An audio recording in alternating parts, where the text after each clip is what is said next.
Good morning to all the participants. So here we are on the third day of our FDP. On the fourth day of our FDP. So today with us we have Dr. Ahsan Sadiq. He is PhD from Pondicherry University and right now working as an assistant professor in Aligarh Muslim University.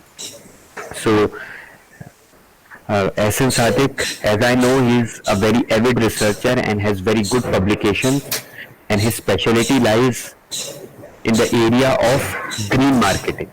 And in terms of analysis and statistics, his specialty lies in the area of SEM, structured equation modeling.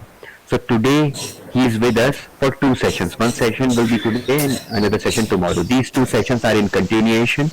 So today he will be teaching us about basics of statistics. So this is their point. This is the point where most of the aspiring researchers who are at the start of their career, they struggle. They find it hard to, uh, familiarize themselves with some statistical technical words such as coefficients and all those things. So he will be covering all those issues related to statistics, and tomorrow in continuation with today's lecture, he will be taking a session on exploratory factor analysis. So basically, exploratory factor analysis is done uh, whenever our research is based on a questionnaire. If we are collecting real time data which is not based on questionnaire, then EFA is not required.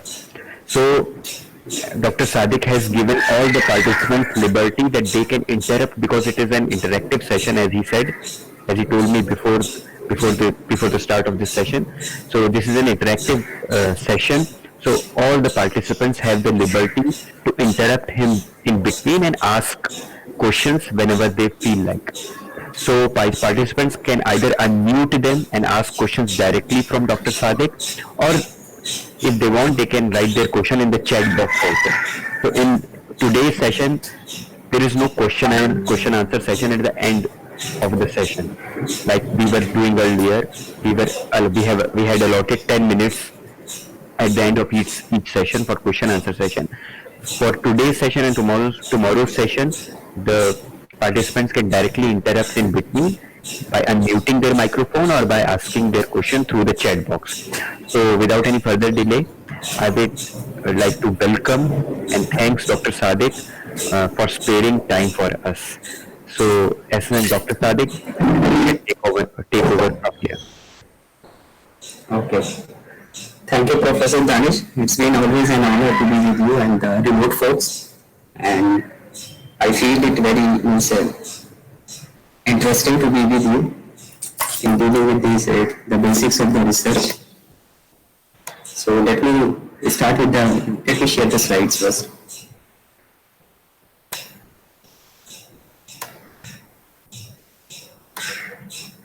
Yeah, I think I'm presenting. No, right now your screen is not visible, Dr. Sadiq. Okay, I'll do it again.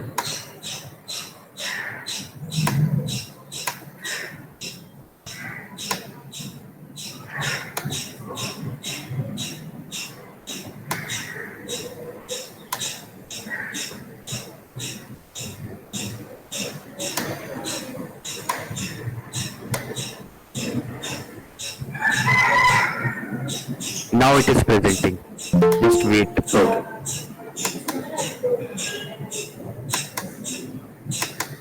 Still not there. Is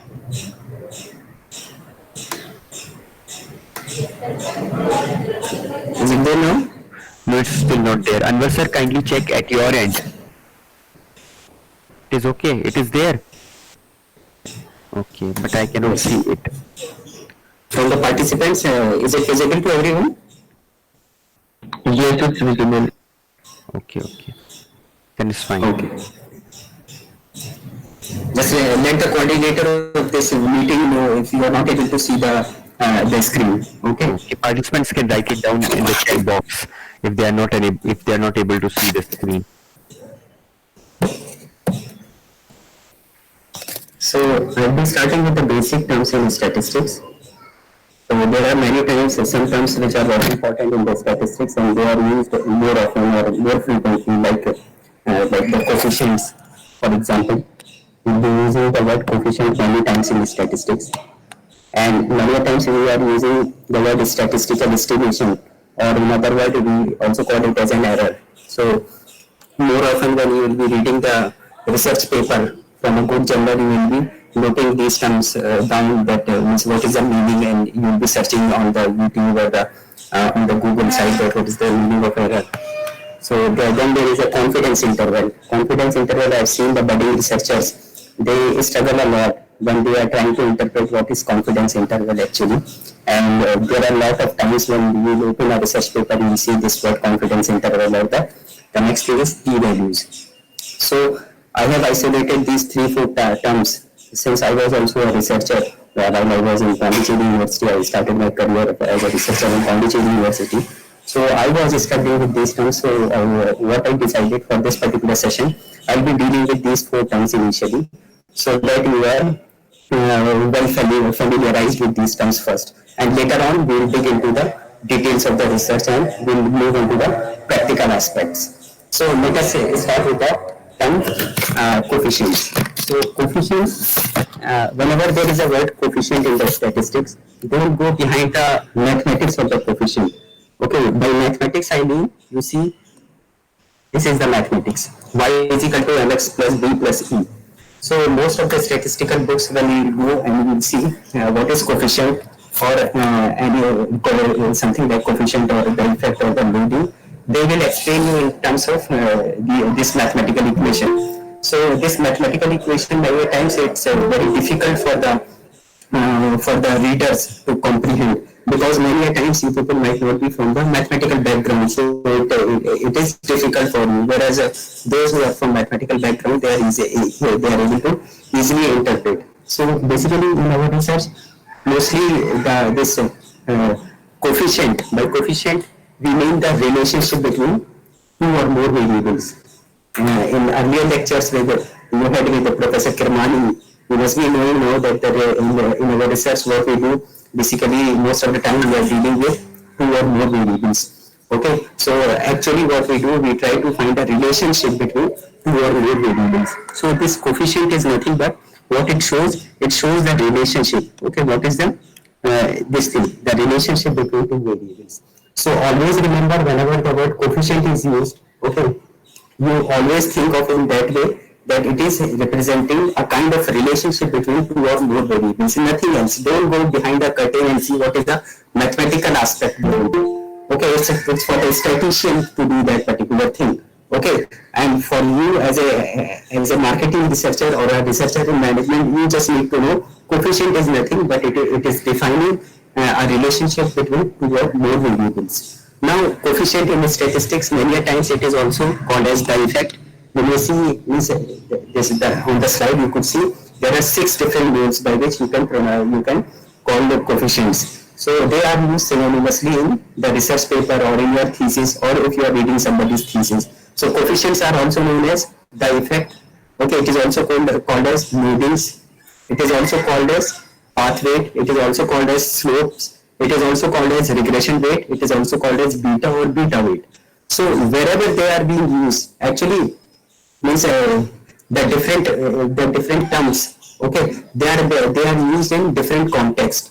Okay, and the different context, as you progress in your research, you will come to know where you need to use the different terms actually. Although these terms, they mean they mean the same thing. That is, it represents the relationship between 2 things, 2 or more things, or 2 or more variables rather. Okay, so always remember, whenever there is a word coefficient, it means nothing but it's a relationship between 2 or more variables. For example, here you could see the graph. Okay, the relationship between job satisfaction and job autonomy. So this particular relationship can be written mathematically. Y is equal to mx plus b plus e. Don't go by this thing. Just I am telling, the relationship between job satisfaction and autonomy would be represented by the term coefficient. Okay, don't even remember, it is a regression coefficient. Okay, so it may be share prices versus business sentiments. So share prices and business sentiments. So of course, if business sentiments are hurt in a particular country, the share prices goes down. This is a general trend. Okay, if you have high job autonomy, you are satisfied with your job. So there is a relationship between job autonomy and job satisfaction, share price and business sentiments. There is a relationship between share prices and lockdown. So researchers work is relationship and measure the strength of this relationship, how strong this relationship is or how weak is this relationship is. So most of the time in our research, we are trying to find out the new relationships, or we are trying to find out, explore the new relationships, whether is there any relationship or there is no relationship. So coefficient is just one of the ways to show that particular relationship in research. Okay. Any questions?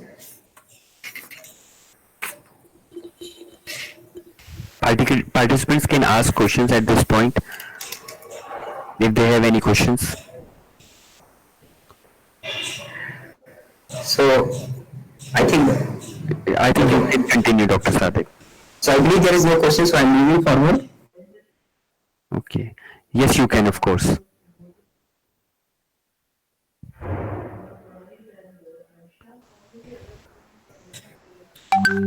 Danish, your voice, I could not hear what you Yes, said. you can continue, Dr. Sadiq. I think at this stage the participants don't have any question. Okay, so the first slide, it explains about the relationship between two or more variables, and we represent that particular variable with a term called as coefficient. Okay, don't go behind the mathematics of the coefficient. Now the second thing is, that is more often used in statistics, is error. Most of the time you might have come across this particular thing. Okay, the term error. So this is the thing error. Okay, it is represented by E. I'll tell you what is error. Error are basically many types. In statistics, we encounter mostly two types of error. One is systematic and another is random error. Most of the time we have these kind of errors.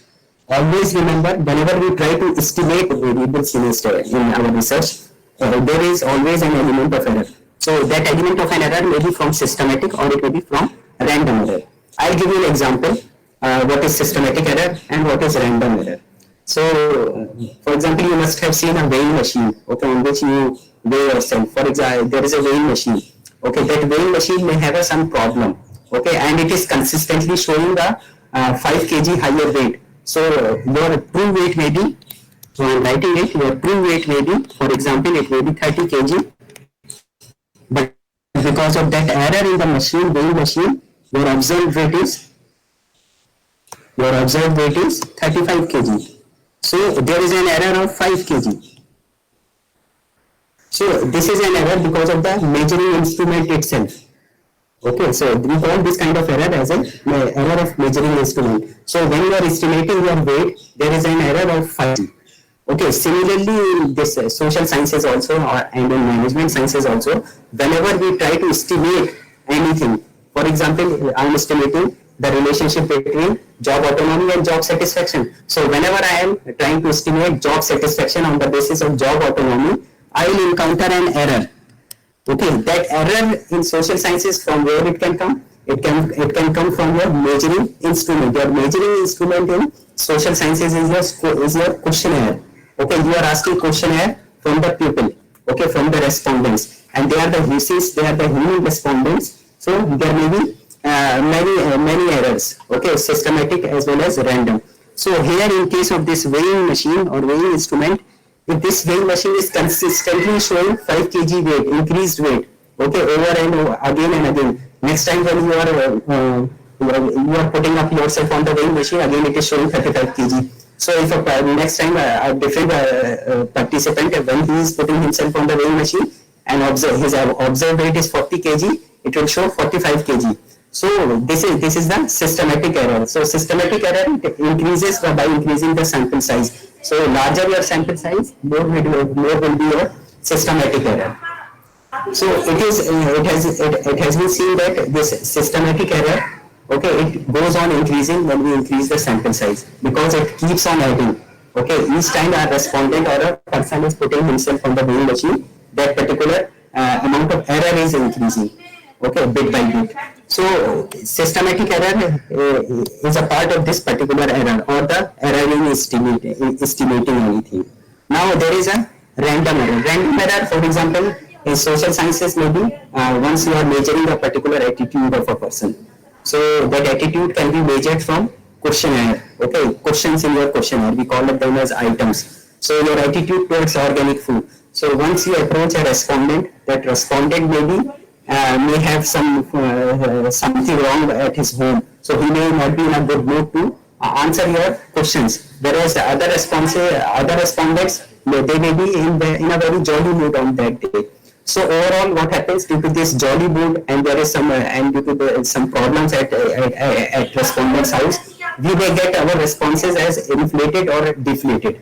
Okay, the actual response of a respondent may be different, but because of his mood, he has given a different answers. So there is an error. Wait for a while.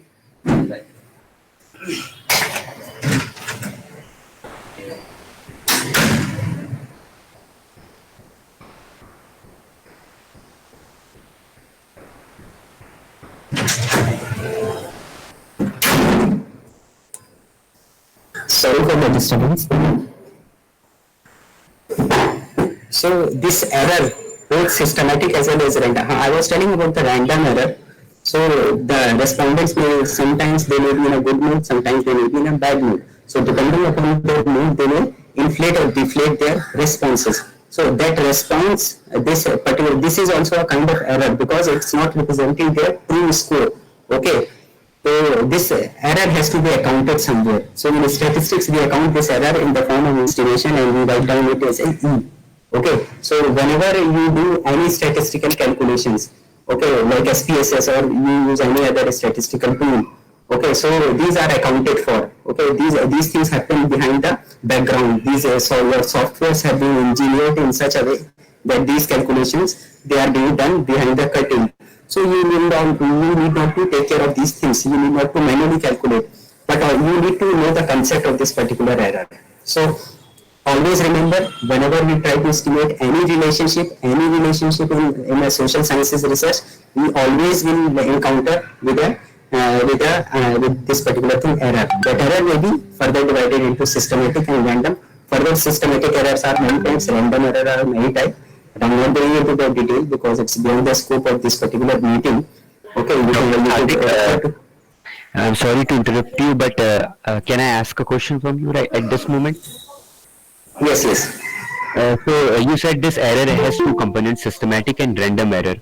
So in the output of SPSS, this error, the error which it gives, it has both components in it, or it is only showing us the random part of the error? No, once you are into the SPSS, you will show the total output. It won't show you whether this portion is a systematic and this portion is a random. It's not like that. Okay, so if we have run a regression in SPSS in some particular case, so the error which SPSS software is showing us in its output, it contains both of these elements of error. Both of the error. Yes. Okay. Actually, I'll tell you one more important thing. Majority of the part of the error is from the systematic error, because systematic error, I told you, you can never take care of this systematic error. Why? Because systematic error keeps on adding, because it is because of the faulty instrument which you are using. For example, the instrument faulty questionnaire you are using. There is the random error. Okay. It depends on the respondent. Okay.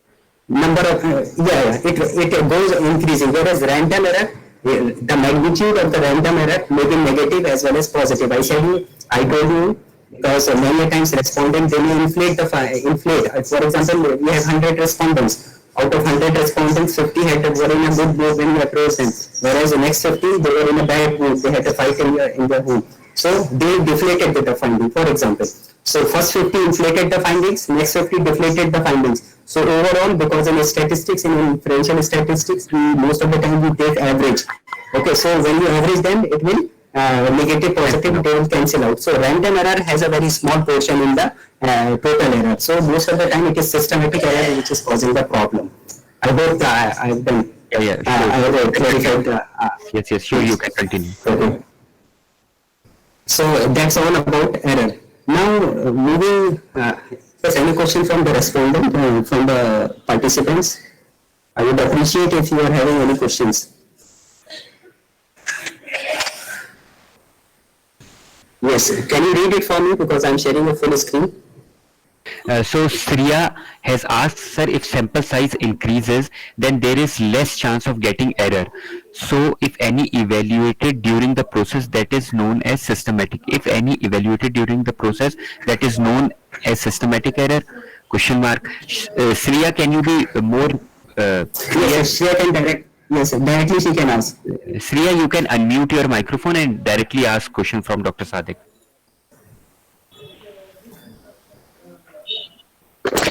Hello, sir. Yes, yes, Sriya, of course, you can go ahead. Yes, Thank you yes, so much yes. for Go the ahead. elaboration, sir. I have read somewhere that if any sample size increases, then there is less chance of getting the error. So, what is that? If during the process, if during the research process, if we get error and we have increased the sample size, that is I got your point. I got your point. You can mute your mic. I'll answer the question. okay, So now Shreya is telling as we go on increasing the sample size, she has read somewhere that amount of error decreases. So most probably, Shreya, you are telling about the random error. Yes, once you go on increasing the sample size, the chances of having a random error, okay, total random error, it decreases. But once if you come to know that there is some fault with the instrument itself, measurement and measuring instrument itself, so you cannot reduce the chance of that particular error. So if you increase the sample size, yes, of course you will decrease the random error only, but the systematic error you cannot reduce the systematic error.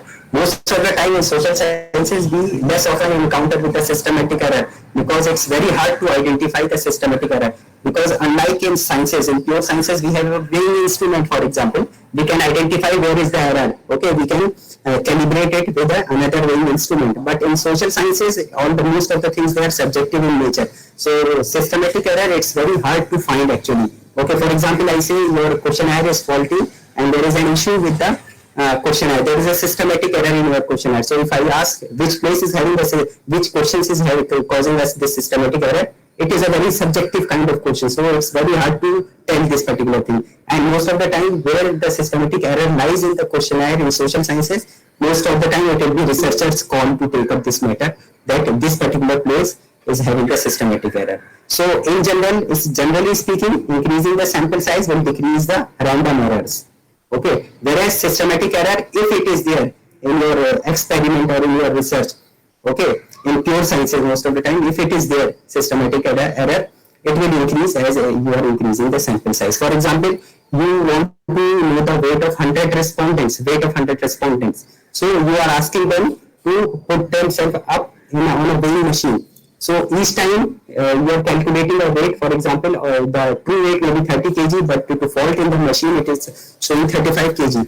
So each time a respondent is coming, you are adding up that 5 kg in each of the respondents' weight. That is a kind of error weight you are adding to your actual score.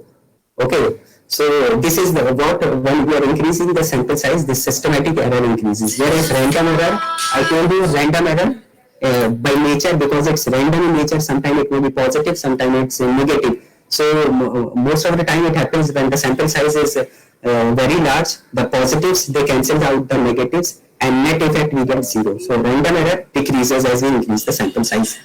Okay. Dr. Is Sadiq, any other question? Himanshu Ahuja. 1 minute, Danish. Danish, could you spare me for a minute? Just I need to listen to the stage पर अभी ये OTP चाहिए आपको भाई OTP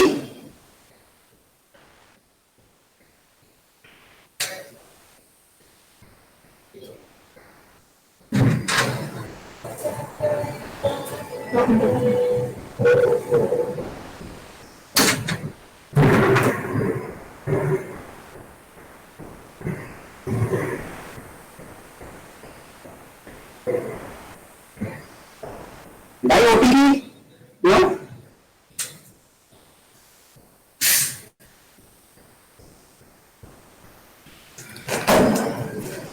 Yes, Himanshu, go ahead with your question.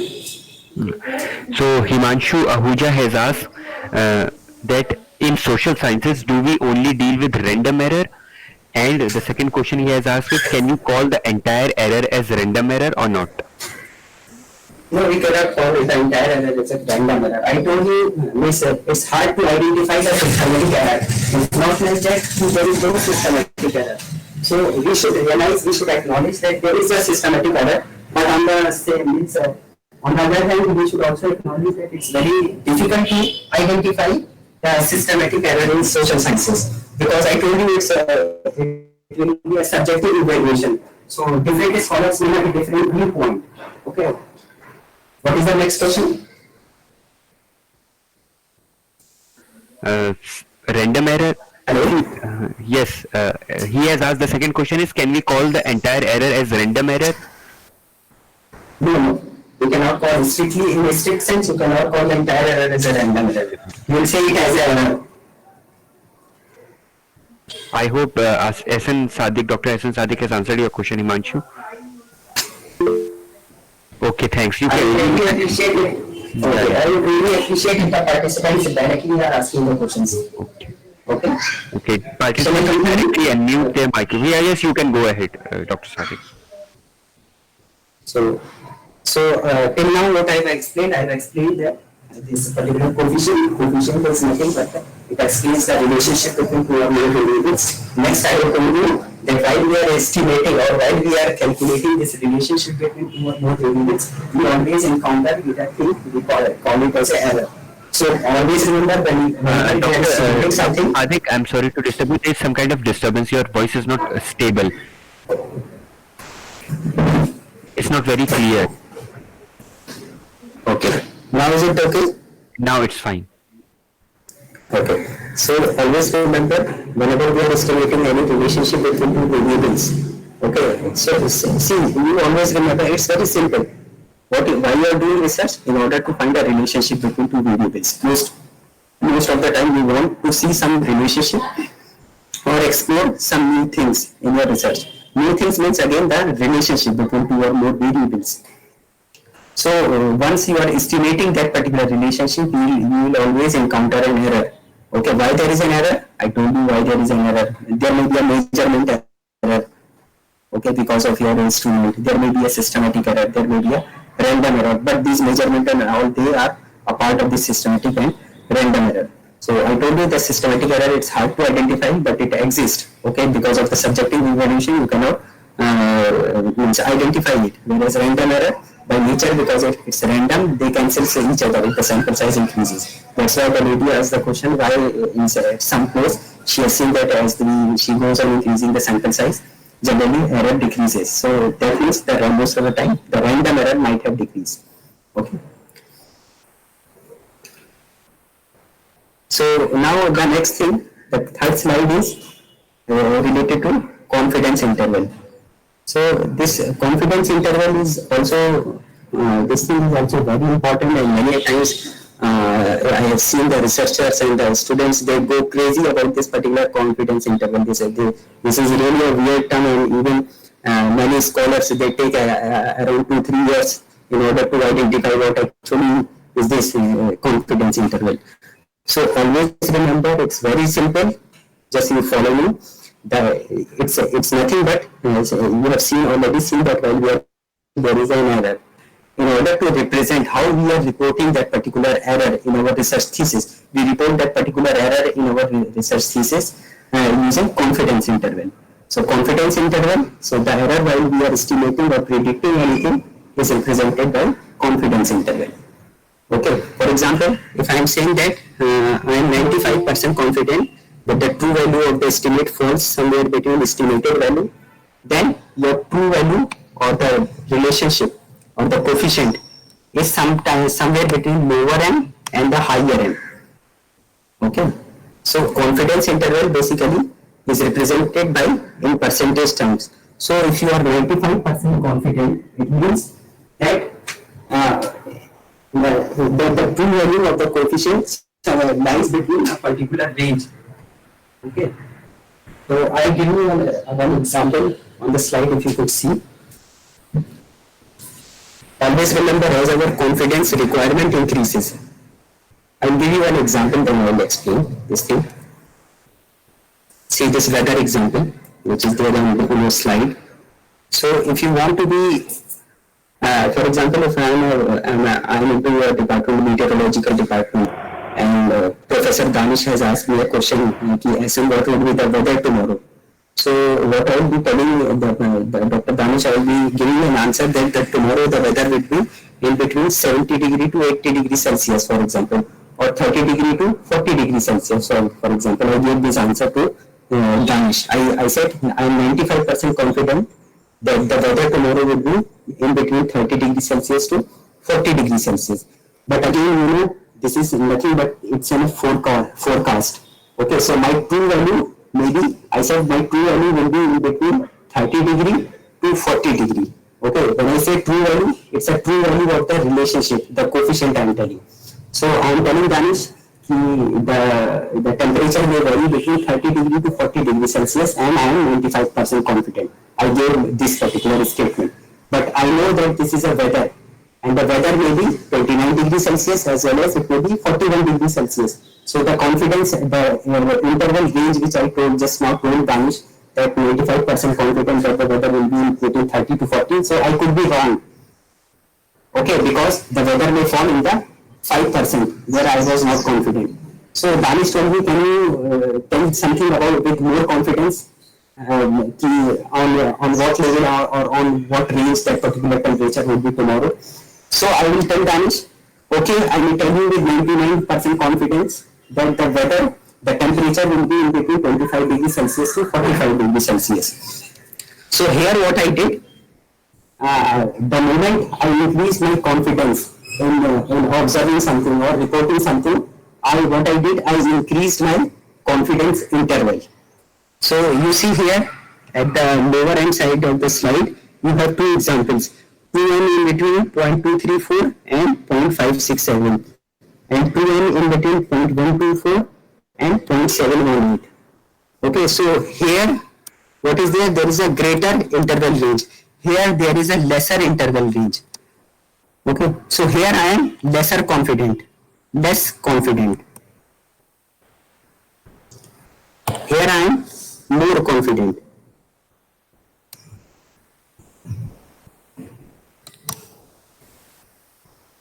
So why there is a range? There is a range because of the associated error. Whenever there is an error, I cannot tell you your true weight. So you must have seen whenever you might have purchased that weighing machine. So if you go on the back side of that weighing machine, there are instructions. It will show you the error. Okay, error in weighing. It will show you plus minus 500. What is that? That is actually it is telling you the confidence interval.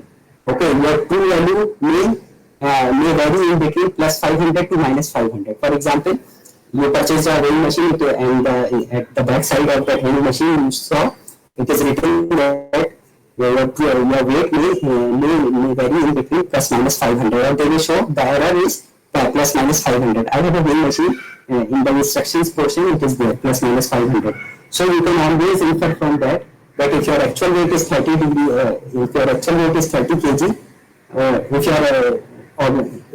if that machine is showing a weight of 30 kg, your true weight may vary between 30 minus 500 grams and 30 plus 500 grams. So this is what I need to say. So confidence interval, as you go on increasing the confidence interval, the range of the confidence interval, you will become more confident in reporting your research finding. But the moment you decrease the confidence, that interval range, you will become less confident in reporting the research findings. So any question from confidence interval?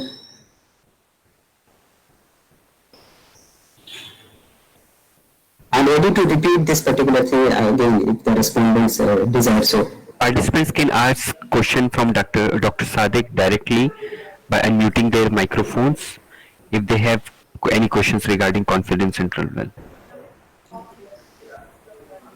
Well, I guess there is no question, Dr. Sadiq. So, okay, so I can proceed.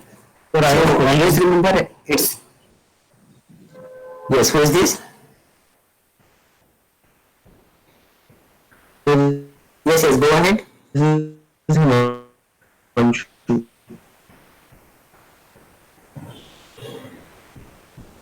Himanshu, you can go ahead.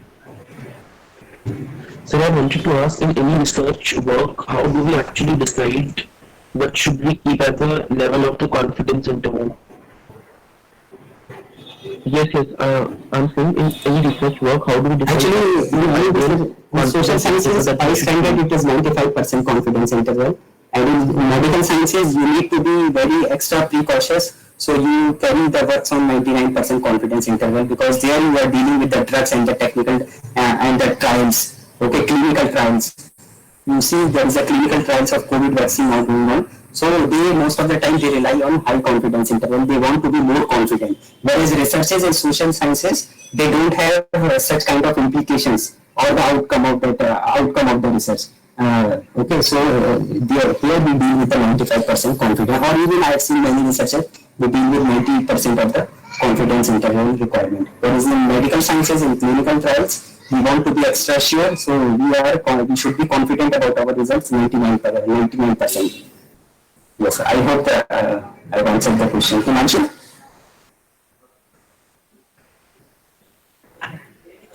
Himanshu, is it clear to you?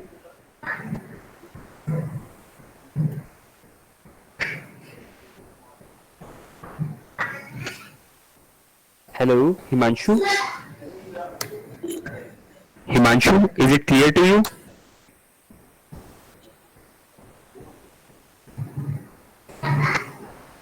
I think there's a network issue going on at Himanshu's end. He will join the meeting. He just left the meeting due to some kind of network issue. You can continue, Dr. Sadiq. Okay. So I believe I'm clear with the question which Himanshu has just posed. So in social sciences, we have 95% confidence interval, and for others, there is a huge implication, there are huge costs associated. We always go with 99% confidence intervals. Okay. So that's all about confidence interval. So from the starting, the first slide I discussed about the relationship between two or more variables is represented by this particular coefficient. Okay. Next, I discuss whenever we are measuring the relationship between two or more variables, there will always be an error. And there is another way of showing that particular error in the form of confidence interval. So always remember, whenever we want to be more confident, we need to increase the confidence range. Because once you are increasing the confidence range, you will have more set of values, okay, on which your true score may lie.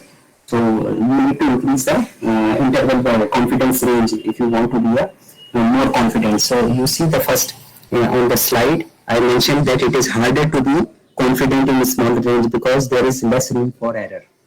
Understood? So it's very hard to be confident in a smaller range because there is a less room for error.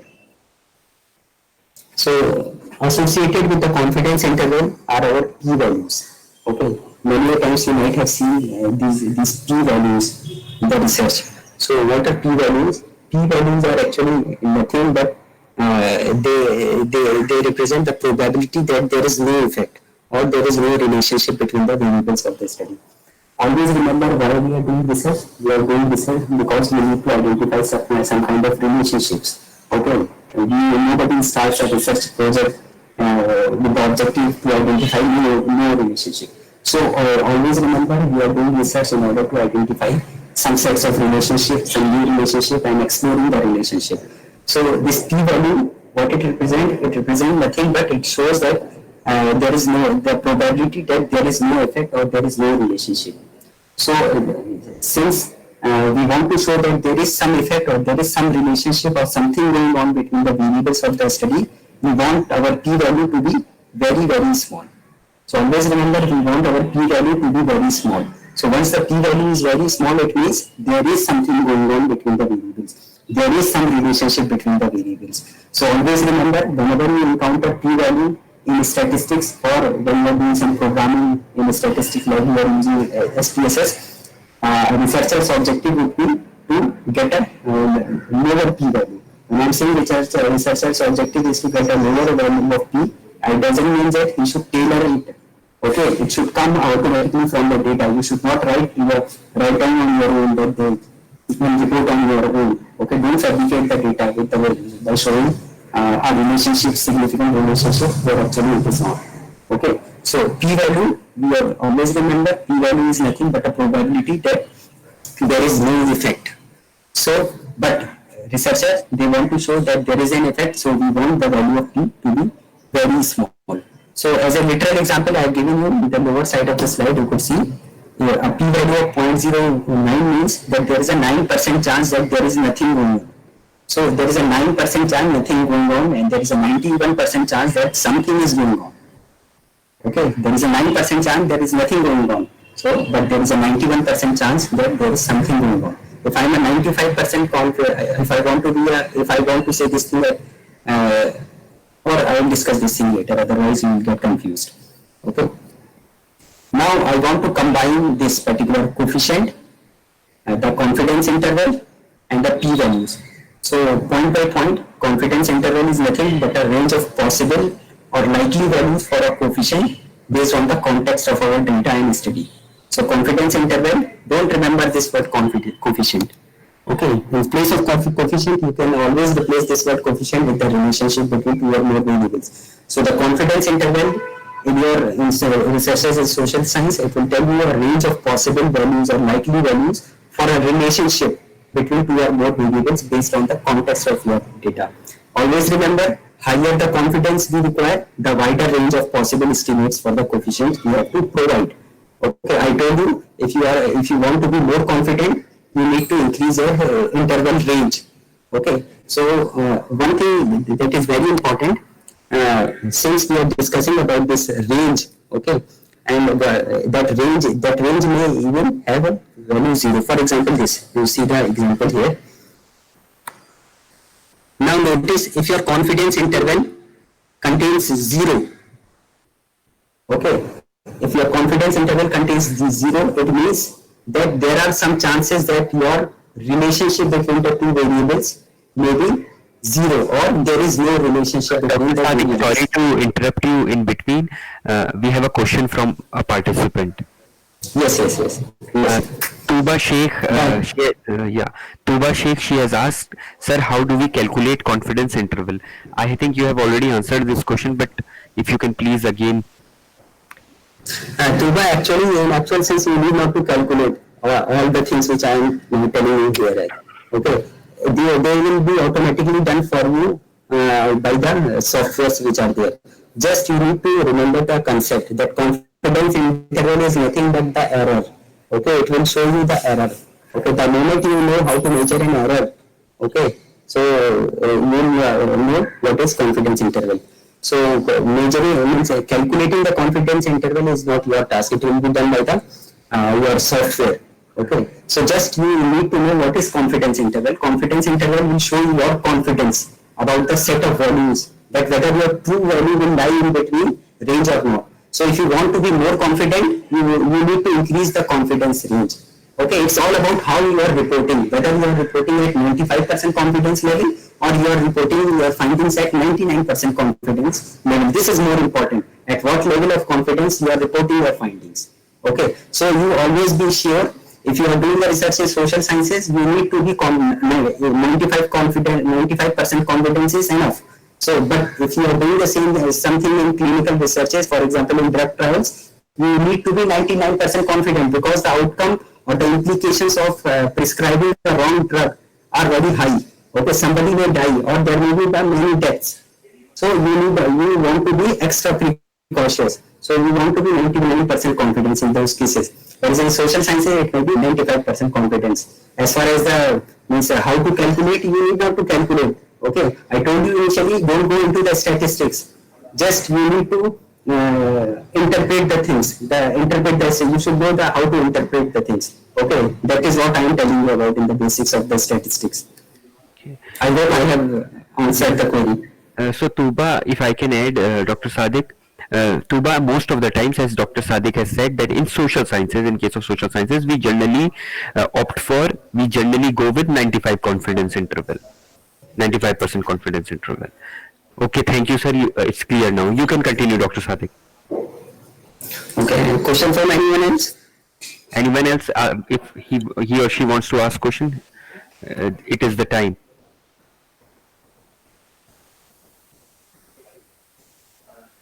Okay, okay. I guess there is no question right now. Dr. Sadiq, you can continue.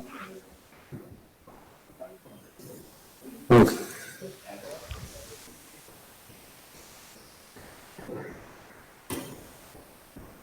Okay. So I was discussing that greater the confidence, if you want to be more confident about your assignments, you need to increase your confidence, the interval range. Okay. So once you are increasing the interval range, what would happen? There will be less room for error, and your true value will most probably will lie into that particular range. So I was discussing what would happen if your range consists of 0. That means that confidence interval, if it contains 0, that means your the relationship, the coefficient of relationship, or it represents the relationship between your variables of a study. It may also be 0, means there is no relationship. Means researchers, we want to find some relationship, and researchers always struggle to show that there is some relationship, that there is something going on. Whereas I am telling, what if your confidence intervals contains 0? That means coefficient or 2n, there are chances that 2n is equal to 0, means no relationship. So here you see the 90% range you can see. So how I will interpret this particular graph? That I will say that I am 90% confident that there is some relationship between variables, that my n is not equal to 0. Okay, don't by the words which are written here. I think they are not meaningful. I have already written. Okay, go by the things which I am telling. So go by the things which I am telling. So since this particular 90% of the confidence range, it does not contain 0. So it means that there are chances. So there are chances that n may not be equal to 0 when I am 90% confident. So you see, when I am 90% confident, I am having a smaller interval range. So the moment I want to be more confident, I can say I am 95% confident that there is something going on, there is a relationship, means I am again is not equal to 0.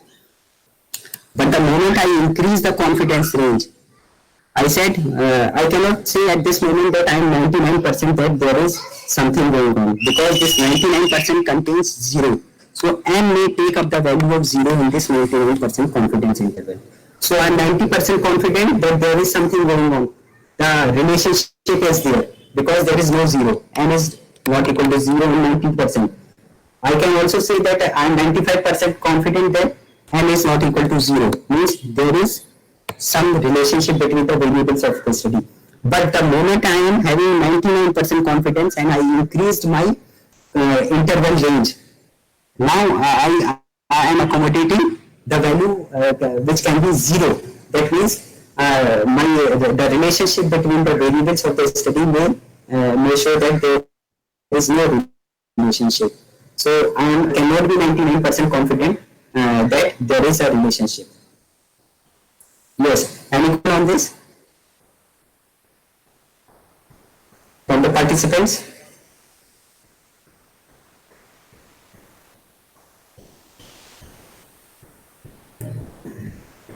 So if there is no question, I will move on to the next slide, that is null versus alternate hypothesis. I believe Professor Danish has already discussed what is null and what is alternate hypothesis. So basically they all these things, confidence intervals, p-values, estimating coefficient, okay, and these hypotheses, they all are interrelated.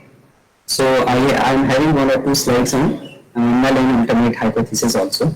So always remember, null hypothesis, it's nothing but it's a statement regarding the coefficient or a relationship that nothing is going on. In null hypothesis, we assume that nothing is going on, okay, and then once we are assuming that nothing is going on, since we don't want to accept null hypothesis, I told you in research I want to show that there is something which is going on. So null hypothesis, researchers always want to reject null hypothesis in favor of alternate hypothesis. What is alternate hypothesis? Just opposite of the null hypothesis, that there is something going on. So null hypothesis, it's nothing. Okay, don't go crazy about null hypothesis. It's nothing, but it tells you the relationship between two variables, that nothing is going on. Always remember null hypothesis, and it represents the status quo as if nothing has happened, that nothing is going on. So, example maybe whether training has no effect. This is a null hypothesis. Or training has some significant effect. It is a statement of alternate hypothesis. So always remember, we try to reject nothing is going on or null hypothesis in favor of alternate statement that something is going on. So in our research, we try to demonstrate that something is going on rather than nothing is going on. So as an example here, if I got a p-value of 0.035, it means that the probability that there is no effect is 3.5%. It also represents that the chances that the null hypothesis is true is only 3.5%, whereas the chances that the null hypothesis may be false here 96.5%. Okay. Please spare me for a minute. Hello? Hello?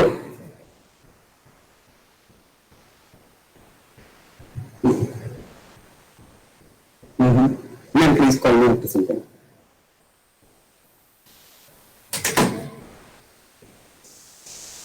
Yes, any question on this? Null versus alternate hypothesis. Null hypothesis, don't go crazy about the words null, and these words seems to be very fancy. And most of the researchers and the budding scholars, they go crazy about what is hypothesis. Okay, remember, hypothesis is nothing but a statement. It's a statement on the basis of your literature review. Okay, so it's a statement regarding the relationship between the variables of your study.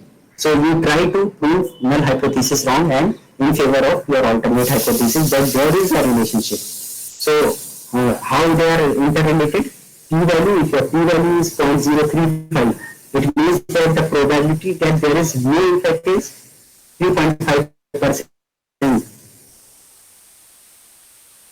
And it also is a probability as 5%. So null hypothesis, it represents the probability. Leave this particular statement. Just focus on this, what I told you. And if you have any question, Dr. Sadiq, actually I have one question. You just said that p-value here in the example which you are presenting on the screen, p-value is 0.035. So you have written over here that it means that probability that there is no effect. This means that probability that null hypothesis is true is 3.5%. Yeah, only. So in this scenario, I think we will reject our null hypothesis. Yes, we'll reject null hypothesis. Okay, that's all I. In favor of alternate hypothesis. Okay, thank you. Because I would appreciate if the participants would ask questions. I would appreciate, and I would be more than happy if participants put up more questions. Any participants, if he or she has any questions, they can unmute their mic and directly ask question from Dr. Sadiq. The session is open to all. Okay. Who is this? This is Priya, sir. Sir, I have Yes. Go ahead. So I have one question from your previous slide. If there is relationship about 60% between two variables, then rest 40% mean they will imply that there is no relationship. So those 40% are the factors. Means I just want to clarify that you have talked about M. That means that does not establish relationship between two variables. So M is actually the factors that are implying that there is no relationship between the two variables. If M is equal to 0, that will imply there is no relationship. If M is something, when I'm saying something, it should be statistically significant. For example, your N may be 0.000231. Although it is non-zero, but again it is statistically non-significant. Again, if N is 0.00231, I'll say there is no relationship. I'll consider it to be as good as 0. So it should be something which should be statistically significant. Okay, if N is equal to 0.60, I'll say yes, this is a statistically significant figure, and I'll assume that there is some relationship between two variables. Whereas on the other hand, you said if it is 0.60, what about the rest of the 40%? The rest of the 40% you are not getting 100% because the rest of the 40% of the relationship may be explained by other variables which you have not included in your study. I hope I have done the needful. Okay, then 40% are other variables which are not relating, which are not established relationship between the other Which you have variables. not included in your study. Yes, yes, yes. Okay, that is, now you are seeing the relationship between two variables of your study. So rest of the 40%, I don't know what you mean by 40%, whether it is means correlation you are telling or coefficient of variation, what that thing. Coefficient of variation, isn't it? Yes, yes. Yes, yes. Then that would mean that the rest of the 40%, why you are not accounting that rest of the 40% in your research is because that other variables may be sharing that rest of the 40% with your dependent variable, which you have not taken into your in account in your study. Understood? Okay, sir. Okay, thank you.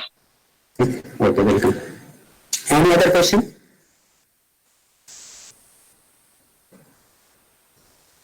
Okay, so null and alternate hypothesis. Always remember, null hypothesis is nothing but any statement.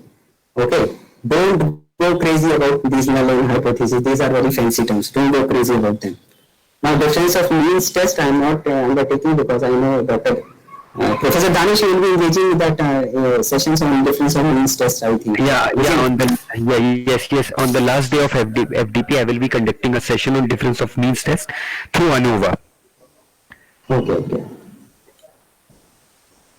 So, before starting in the practical session, coordinators of this meeting, could I know how many of the participants they have installed SPSS and they could work with me, because that will be the real outcome of this particular meeting.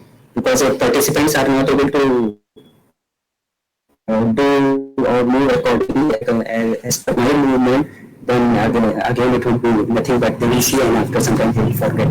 So how many of you, just if you could tell that how many of you have installed SPSS and you could work with me in this particular practical Actually, Dr. aspects. Sadiq, we have shared the data which you sent us with all the participants, and we have also instructed them to install SPSS software. Yes, it was more than SPSS 20 version. So we have also instructed them to install SPSS and also use the data sheet which you have sent to them. So I hope from a very positive mind that all of the participants, they have SPSS software with them and they have already opened the data sheet which we have shared with them. Okay. So before this basics which we are going to discuss of statistics, that will be more of a practical session. We have discussed some theoretical aspects and some basic terminologies. Okay, those terminologies and those things which I have discussed before that, they are in no way would have any implication on the part which I am going to discuss now. So, in all today's session, what I will be discussing about normal distribution, and when that normal distribution, what are the tests for normal distribution.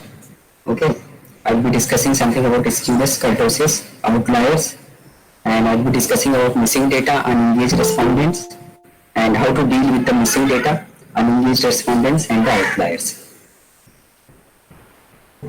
So the data which I have sent you by the name of original, I think the data set name is original.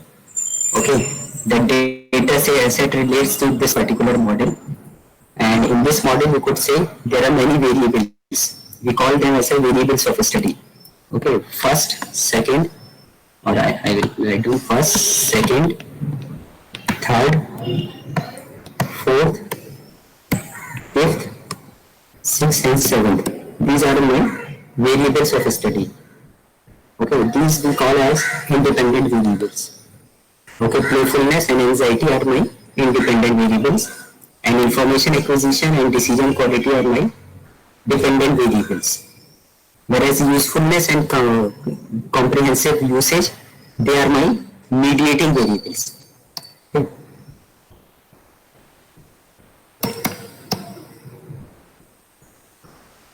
Dr. Danish is there, Professor Danish?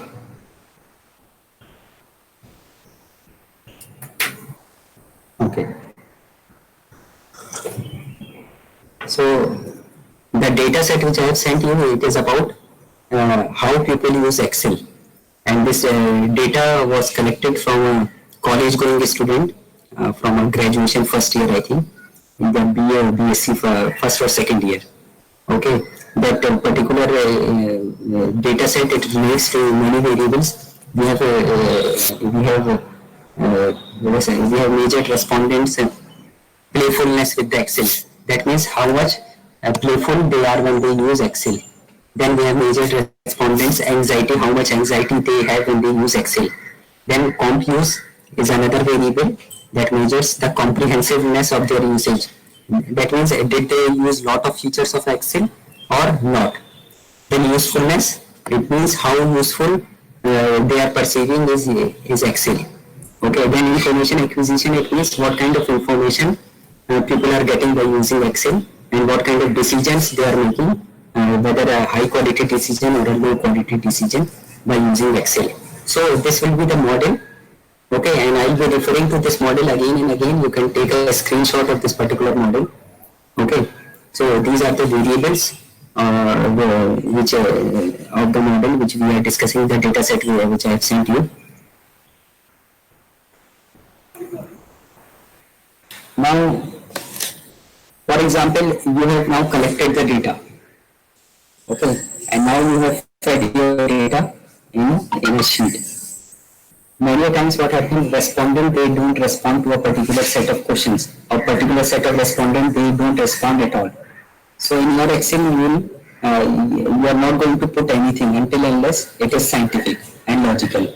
So Excel sheets, each rectangular column in your Excel sheet will be blank if a respondent has not responded on that particular question.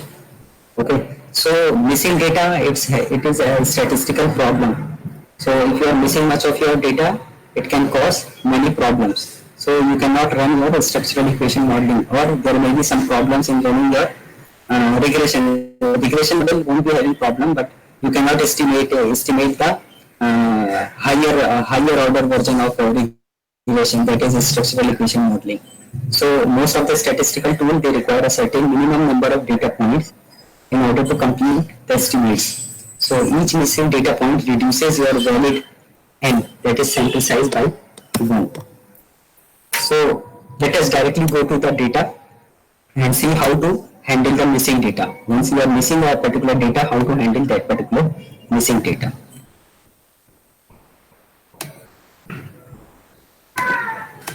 So you can open the data by the name of original, the file which I have sent you.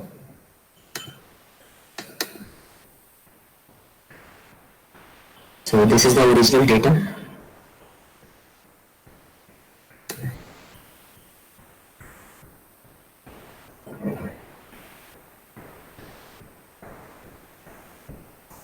See, I told you the variables of the study in the model. This is how we have measured the anxiety. Okay. Before that, I will introduce the SPSS. SPSS basically is having two views. The first view, which you are seeing on my laptop, okay, it's a data view. Here, the responses of the respondents. You could see the responses of the respondents on a 5-point Likert scale. Okay, this is a data view where you can see the data and the variables on which respondents have responded. So this particular data relates to the 5-point Likert scale. Most of the variables were measured using 5-point Likert scale. So this is a data view. Another view is variable view. Okay, you could see there are two tabs at the lower left in the SPSS. One is data view, one is the variable view. So whenever the moment you will click on the variable view, you will see the all kind of variables which are there. Okay, these are the variables. Adopt variable is not useful for you, so you can let it be as it is, or don't hover on that particular variable. So anxiety, a typical usage, comprehensive usage, ease of usage, enjoyment, playful, repurchase intention, skill acquisition, social desirability, information acquisition, decision quality, unfaithfulness, usefulness. So these are some of the variables. So this is the first column relates to the variables, the name of the variables. You can skip the second and the third. You need not to make any changes in the second and third column, and the fourth column also with the decimals. Now come to the fifth column. Okay, fifth column is the labeling. Labeling means, for example, anxiety 5, anxiety 1. What is anxiety 1? I am unable to keep up with the important advances in new computer technologies. It is telling you about how to measure anxiety. And anxiety 1 is one of the items in your questionnaire to measure the anxiety variable. Similarly, you have anxiety 2, you have anxiety 3, you have anxiety 4, you have anxiety 5, you have anxiety 6. And what is anxiety 6? The challenge of learning about new computer technologies is intimidating. Anxiety 5 is I dread using new computer technologies. Anxiety 4 is new computer technologies scare me. So these things always they are telling about what is the level of respondent's anxiety while he is using Excel. So this the label column tells you about it explains you about the variables of your study. Okay, these are the values. For example, if you double click, you will get, see, it has been coded as 1 is equal to strongly disagree, 2 is equal to disagree, 3 is equal to neither agree nor disagree, 4 is equal to agree, and 5 is equal to strongly agree.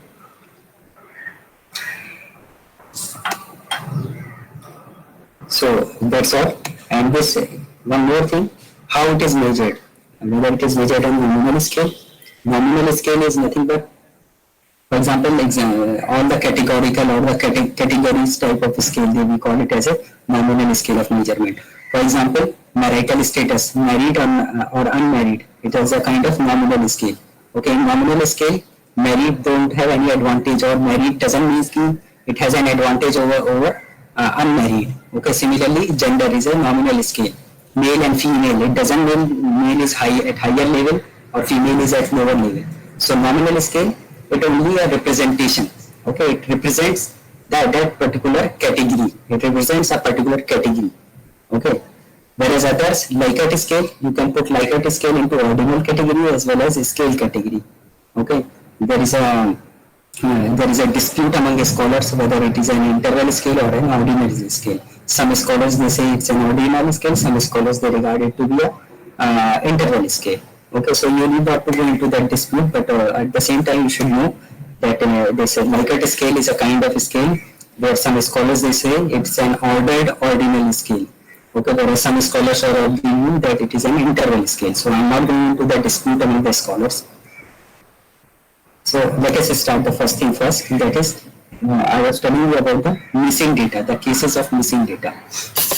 So this is your data sheet. Now you have fed your SPSS with the data which you have collected. This is the respondent ID. The first column represents the respondent ID. Okay. So this 1, 2, 3. So 1 is the one respondent. First respondent's score on this particular variable. First respondent score on adopt one variable. First respondent score on this. Similarly, this is second respondent. Second respondent score on anxiety 3 is 2. Second respondent's score on anxiety 2 is 3. Second respondent's score on anxiety 1 is 2. So the horizontal columns, what it represents the respondents, whereas the vertical columns, it represents the variables of your study. Now see, you may have many missing data. Okay, the rectangular, this particular, any rectangular thing which is blank, that means respondent has not responded on that particular variable. So we need to rectify before we actually do any statistical estimation or any kind of even any statistical analysis on this particular data. So there is a easy way to do this, and how I do, I'll show you. I'll make use of Excel. You can open an Excel worksheet in your laptop. Now this is an Excel sheet. Okay. What you need to do, simply you come here and Control A, select out, copy the entire data,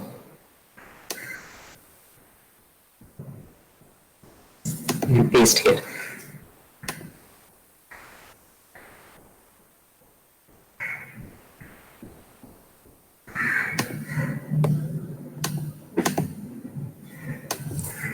Now it has been pasted. So what I have done, I have done nothing, but I have copied the data from the SPSS to Excel. Now let me insert one row above so that I can accommodate these variables: ID, early adopter, adopt 1, adopt 2, adopt 3, anxiety. So what I need to do, I will copy these.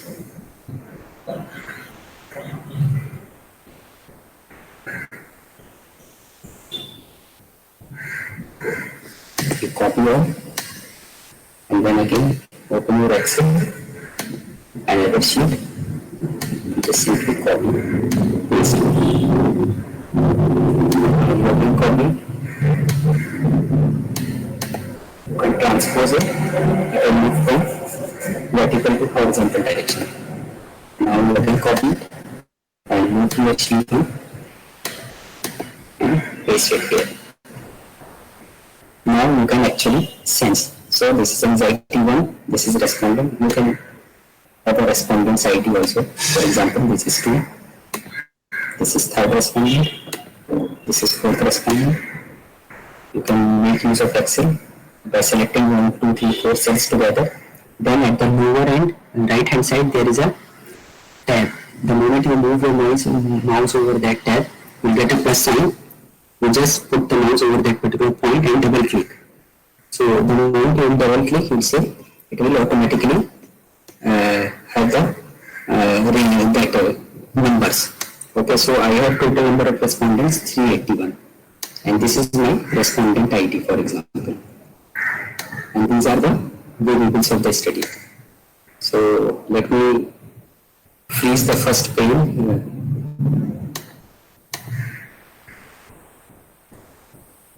I'm freezing the top row so that when I'm scrolling, you could actually see the variables.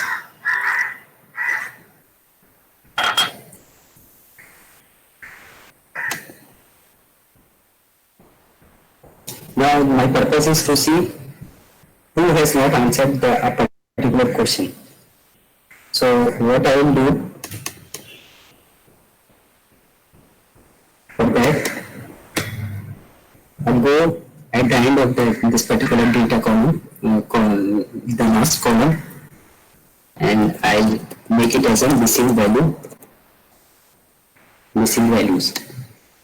I made one more variable, that is missing value, and I'll put up a formula is equal to, the moment you will write count, it will show many options. There is an option called as count blank. So you double click and select the range.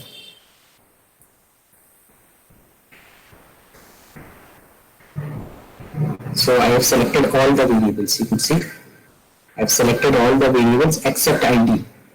Sorry, that has been deselected.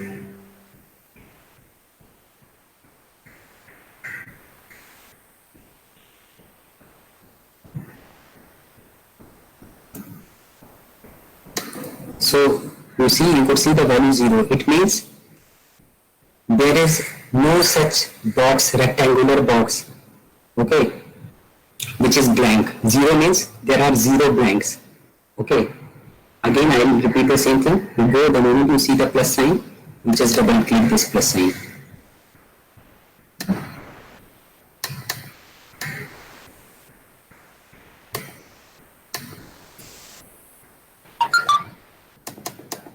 So there is some issue with the laptop. It is not, when I am double clicking, it is not happening. So I will do like this. So you see,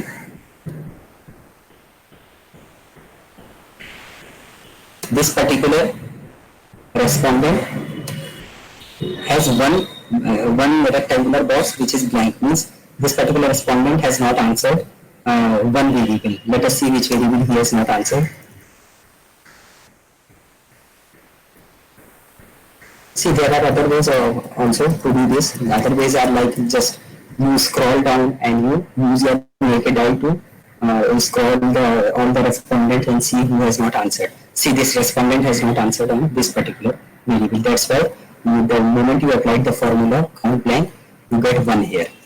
So if that particular respondent has not answered on 2 variables, you will be getting in box 2. Similarly, this particular respondent has not answered 2 of the variables. This particular respondent has not answered 1 variable. So I told you there's a problem with the missing values. What would happen if the missing values are many in numbers in your data? You will simply not be able to estimate your model. Okay, or you will face some problems in running the model or running your empirical model. So we need to identify and we need to include, means we need to replace some of these blanks with some logical values. Okay, so for that we need to first identify where are the places where we need to put some values. So these are the missing values. Now what I can do, I can assort it in ascending or descending order. How to do that? You just go to this particular box and there is a sort smallest to largest, largest to smallest. I want to see which respondent has not responded to many of the values. Sorry, I have done just the opposite.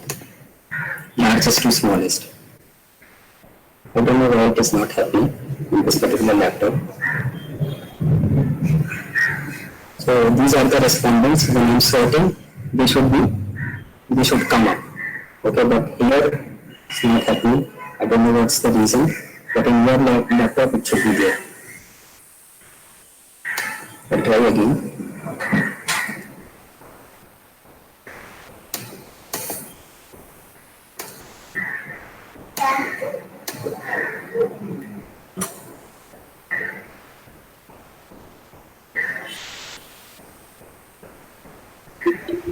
I think Dr. Sadiq, you should unfreeze the first pane, then it will happen. Yes, now it happens. I saw 7 and 88. So these are the number of blanks which have been left by the respondent unanswering. So see, these 2 respondents, they have not answered any of most of the variables.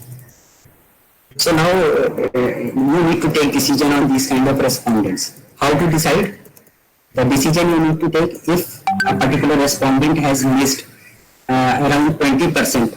Okay, the strict rule is 10%, but the limit rule is even if he has missed a 20%, actually it means 20% he has not answered of all the variables or all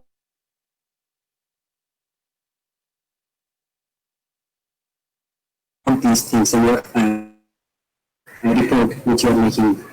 Okay, because you just simply say because a particular respondent has not responded to 20% of the variables in the questionnaire, so you took a decision to delete. Okay, so see, he has not deleted.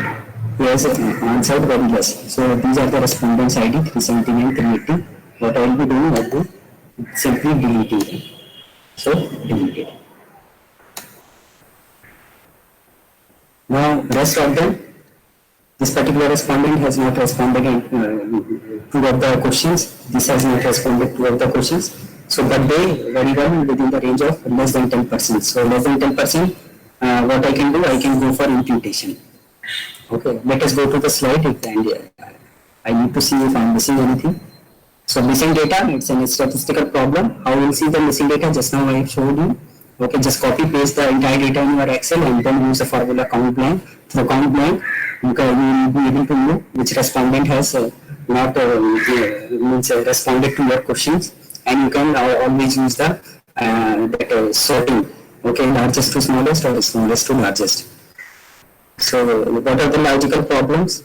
See, there are some logical problems in the missing data. For example, many a times females are less likely to report gender, for example, than males. Then what would happen? We'll have a male biased data. Okay, so only 50% of the females report their gender, but 95% of the males, they report their gender. So in these kind of studies, it will be male dominated data, and if that particular variable happens to be a moderator, then again there will be, that problem will be amplified. Okay, so missing data, you need to take care of these particular things. Okay, so we need to impute some logical imputation should be there. We should replace that blank Excel with some logical value. Okay, we call it as a imputation. So missing data is very important, very important. Most of the budding scholars or the researchers which are starting their research work, they don't focus on these kind of things, the missing data, and they start on doing the advanced. They start on using the structural equation modeling and like factor analysis and regression. Believe me, if your data is not valid, the findings which you are getting after, means if you are skipping this step and you are having an advanced statistical tools, and the findings you are getting, they are not valid at all. Okay, so you need to validate the data first. Okay, you need to validate the data. What I mean by validating the data, validating means it should not have any missing data. And if it is having a missing data, you should identify the missing data, and if not possible to impute it, you should delete that particular respondent from the study. Otherwise, it will create problems further. Okay, so now how to handle missing data? If it is greater than 10%, just don't use that particular variable or respondent. If it is less than 10%, impute that particular variable if it is not categorical. For example, imputation works on the basis of logic. So if somebody has not answered what kind of gender he or she is, so it's very difficult for me to have any logic that whether he or she would be male or female. So you cannot have any logic on the categorical variables. So it's very difficult to impute categorical variables than to interval variables. Okay, and how to do that, I will show you. So there are kinds of imputation methods which are given by him 2014. There is a table 2.2. So you can do here it aggregate data analysis. I have taken these things from here. Option 1 is use complete and valid data. Option 2 is use known values. Option 3 is use calculated replacement values. So calculated replacement values would be you can replace values using replacement value on the basis of other answers given by the respondent of that particular blank cell. Let us show you how to do that. So this was my data.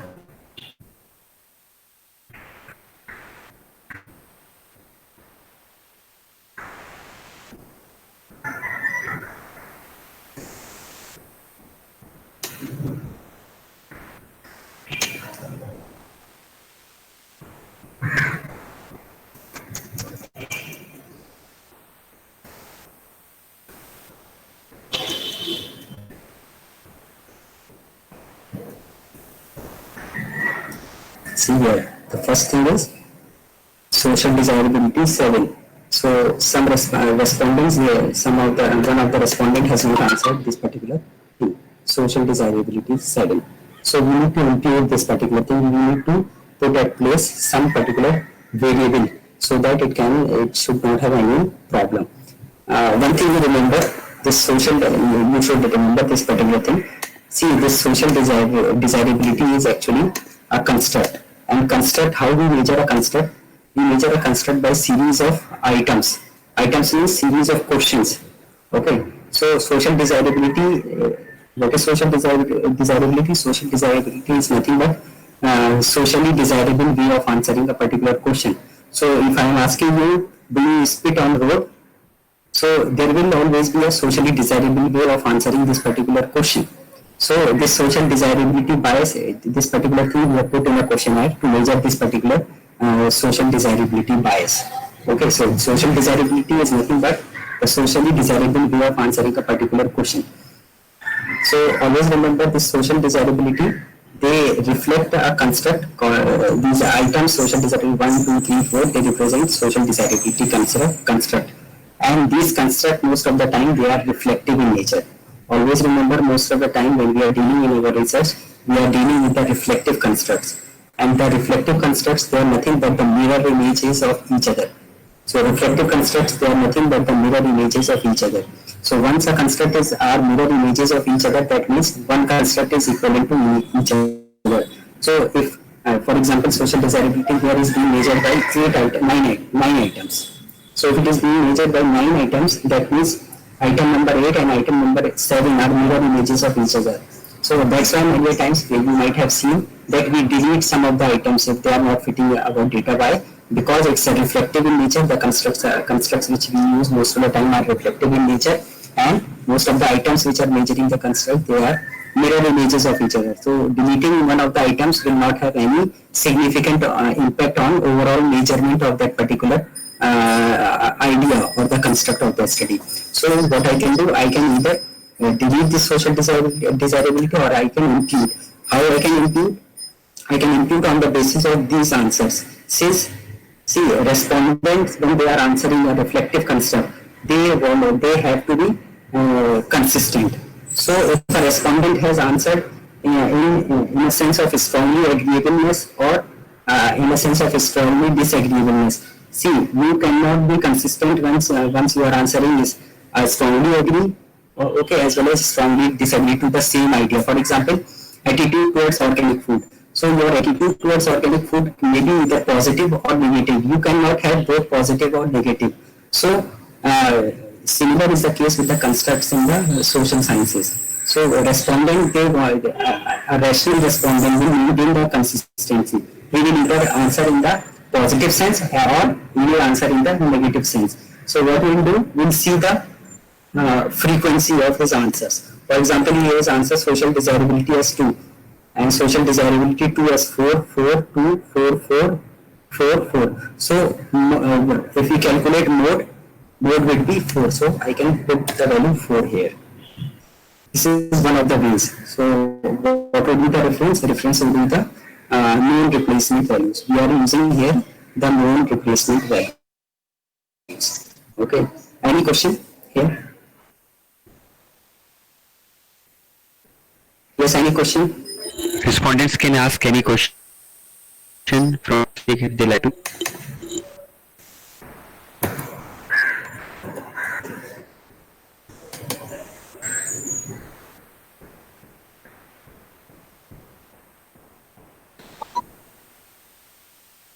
Sir, I have one question. Yes, go ahead. Sir, we have done it in Excel.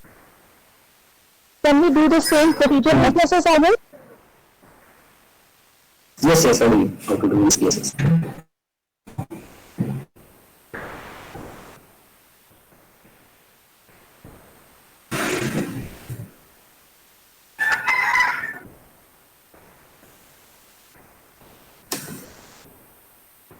I'll answer that for you. How to do the SPS. You go to analyze. You go to missing value analysis. You just click it, and you just put all the values.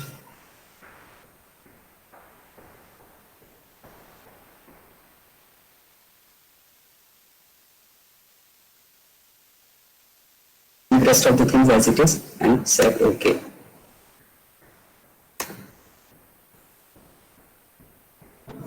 So you will get missing values. So you could see these are the missing values. 3. The variable EOU at 3 places somebody has not. The variable EOU has not been answered at 3 places. Now similarly EOU 8 2 places. Now let us pick one of the values.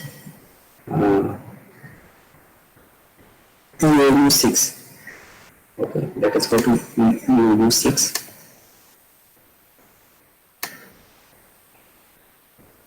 EOU 6. This is EOU 6. Now we need to manually see. These are the places.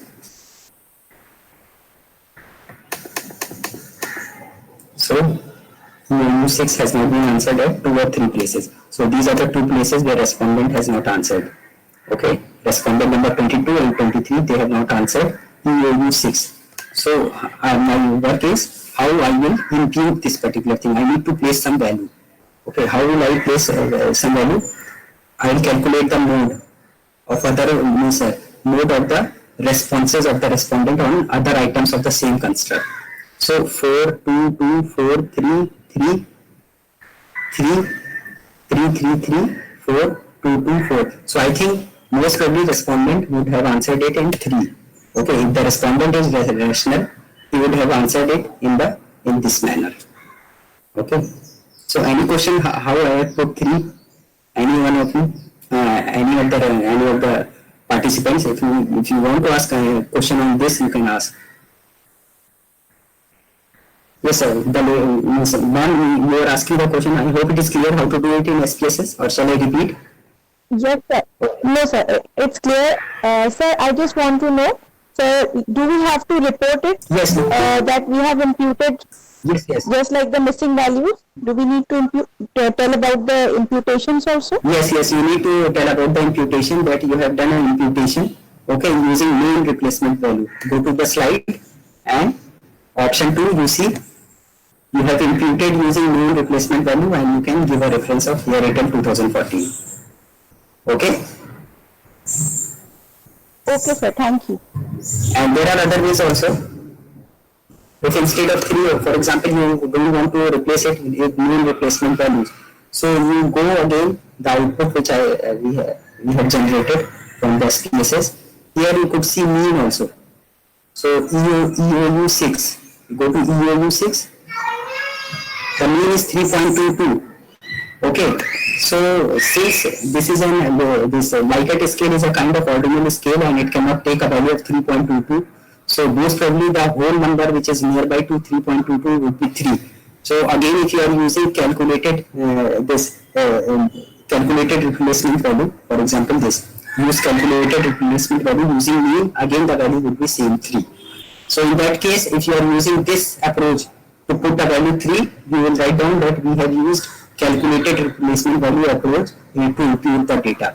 Whereas if your approach is like this, you are using the mode, means the maximum number of times a particular respondent has responded to other items of the same construct. You will use the option 2, that you have used mean replacement values and giving the reference to here retail 2014.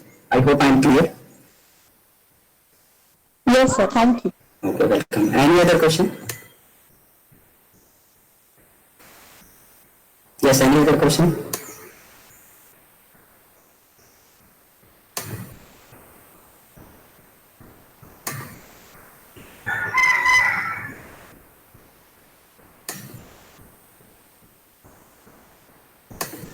I think you can continue, Dr. Sadiq. Okay. So this is the way we will have we will calculate the missing data. We will identify the missing data, and we will impute the missing data. So first of all, what we have done, you have seen let me go to the Excel slide where I have left. I have done count blank formula for rows. Okay, you can do the count blank formula for the columns also, and you will come to know which one variable has not been answered by the respondent. So I have already fed the formula. What I have to do, I have to just drag it.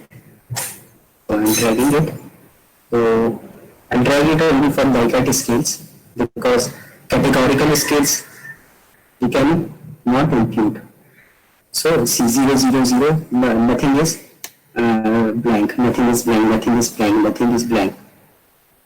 So here 45, social desirability 7. This question has not been answered by 45 of the respondents.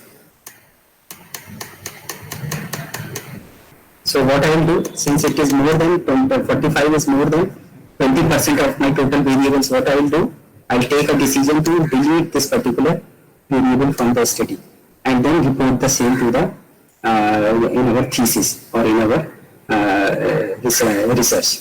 Okay, we need to report this particular thing. What will report? Since the respondent, since this particular variable was not being has not been answered by more than 20% of the respondents, hence a decision was made to delete the variable.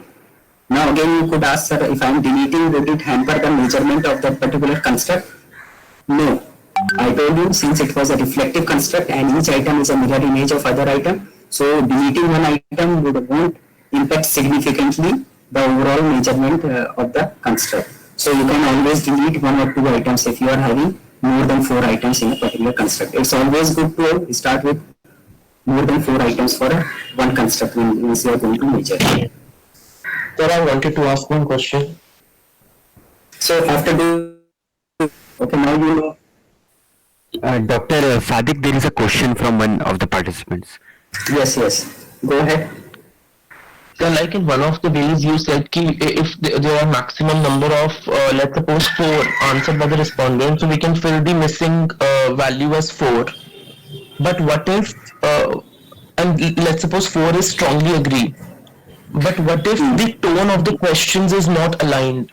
I mean, if let's suppose there is a positive statement and he says strongly agree, but in the next question, if we are asking something negative and he strongly agrees to it, so in that case, the tone of the question should also be consistent. See the tone of the question. If see a particular construct, it has two ways to measure. It can be measured in the positive sense. It can be measured in a negative sense. The same thing as you do a reverse coding. Okay. So if you should either take positive sense or negative sense to measure a construct. So if you are taking a negative sense to measure a particular construct, you should reverse code all the questions. You should have a reverse tone of the questions. Whereas if you are measuring if you want to measure a construct in positive sense, your tone of the question would be same. Now respondent, when he is responding a positive tone, for example, you have 6 items in a construct and all the items have been measured on, all the items are in positive sense. So if a respondent is strongly agreeing to the 4 of the items and he is saying strongly disagreeing to the 2 items, that means there is some problem that lies with the respondent. It's not with your questionnaire. Because you see, you can either have a positive attitude towards something. For example, if you are measuring attitude, you can have a positive attitude towards something, and or otherwise you can have a negative attitude. So a respondent on a 5-point Likert scale, if he is answering to the 6th question of a particular construct as 3, 4, 5, again 4, 3, 4, 5, 4. So this is agreeable. But the moment he is answering the 5th as a 1 and the 6th as a 2, so this is not agreeable. So you cannot be rational once you are answering in the strongly agreeable sense as well as in the strongly disagreeable sense to the same items. Okay, because in reflective measures, most of the items they are measuring the one in the same thing. Okay, so respondent cannot be consistent by answering strongly agreeing to some of the items of a construct and then strongly disagree to the some of the items of the construct. So in order to see these kind of respondents, what you need to do, you need to put some traps in your questionnaire. The trap is, you see the slide. You see my slide on the last prevention. You can have a traps in a survey. For example, you could put a question, I regularly eat car tires for breakfast. So if a respondent was responding in this manner, means he is not looking at the questions and he is just putting tick mark. So he will answer strongly agree that he is regularly eating tires for the breakfast. So these are the traps in the survey. And if you see respondent has maintained this kind of consistent pattern and you have put traps in between, so you can take a decision to delete that particular respondent. Yes. Yes, Yes. So was that was asking question? Sir Himanshu. Yes, yes. Yes, So basically in that case, if for a particular construct, if I'm making 7 items, 7 questions, so I should keep the tone as consistent so that it's a particular construct. So I should, if I'm using a positive statement, then I should be positive throughout, right? Yes, yes. This is my see. Many scholars they disagree on that. They say that you should have positive as well as negative. See what happens in once you are putting a negative and positive statements both in the research. You need to do reverse coding later on. Most of the time in Indian context, I am telling you, since I am also in your field and I am also a scholar and I am also learning these things. What I have learned so far from the data collection, if you are putting both positive and negative statements, respondents they don't take care of the statements. Okay, they don't read statements. They read statements on the means at the speed of light and they will answer. So they may not see the word which you have used as no, okay, or not. That means you have reverse coded the question and respondent again may answer in the same way on which he was answering the other questions. That is in the positive sense. And the reverse coded question also he may answer in the positive sense. So that's why I am telling you it's always better to ask all the questions either in the positive sense or in the negative sense. Or avoid negative sense. Okay, I will tell you avoid negative sense. Always use means don't reverse code the questions or the questions in your questionnaire. Okay, always use the one sense. One sense should prevail. Don't use the mixed sense because respondent will not see the statements of your questionnaire very seriously. I'm telling you this thing, and you will later on you will face problem. Yes, Himanshu? Okay, thank you, sir. Okay. Any other question?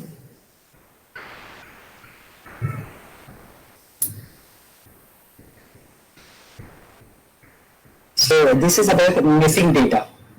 Okay. So we can use, first of all, what we can have, we should have a complete data or valid data.